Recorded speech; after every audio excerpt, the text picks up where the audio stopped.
ఇక దిశ మార్చుకున్న మొంతా తుఫాన్ తీరం దాటడంలో ట్విస్ట్. ప్రస్తుతం ఈ పేరు ఏపీతో పాటు తెలంగాణ, ఒడిశా రాష్ట్రాలనైతే వణికిస్తుంది. మరి మొంతా తుఫాన్ కారణంగా 3 రాష్ట్రాల్లో కుండపోత వర్షాలైతే భారీగా కురుస్తున్నాయి. ఇక బంగాళాఖాతంలో ఏర్పడ్డ ఈ అల్పపీడనం తీవ్రంగా బలపడి మరికొన్ని గంటల్లో కాకినాడ వద్ద తీరం దాటాల్సి ఉంది. మరి అనూహ్యంగా మొంతా తుఫాన్ తీరం దాటే దిశనైతే మార్చుకుందని చెప్తున్నారు.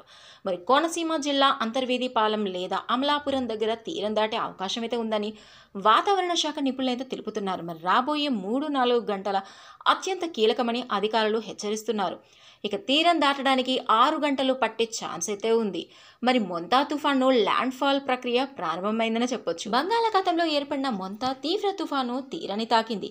ఈ తుఫాను పూర్తిగా తీరం దాటడానికి సుమారు 3-4 గంటల సమయం పట్టే అవకాశం ఉంది. మరి వాతావరణ శాఖ అధికారులు అంచనా ప్రకారం తుఫాన్ కాకినాడ సమీపంలోని రాజోలు, అల్లవరం మధ్య తీరం దాటే అవకాశం ఉందంట. మరి ప్రజలైతే అప్రమత్తంగా ఉండాలని అధికారులు తెలుపుతున్నారు.